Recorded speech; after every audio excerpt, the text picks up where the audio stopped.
નમસ્કાર, આપ જોઈ રહ્યા છો spark today news. Navsari Gandevi road પર અકસ્માત સર્જાયો. ગણદેવી રોડ પર વિશાલનગર નજીક પેટ્રોલ ભરેલું ટેન્કર પલટાયું.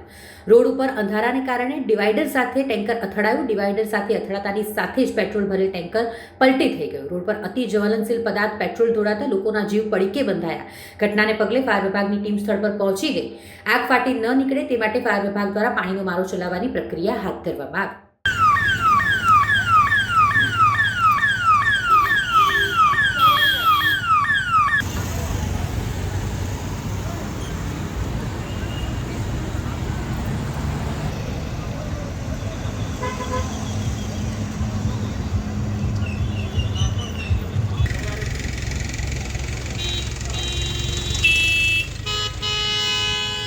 इधर से गाय आ गया, गाय और उधर मोटरसाइकिल रिक्शा बचाते बचाते भाई यहाँ पहुँच गया. यहाँ लगा गाड़ी डिवाइडर पे चढ़ गई. ओके. कंट्रोल नहीं हुई गाड़ी.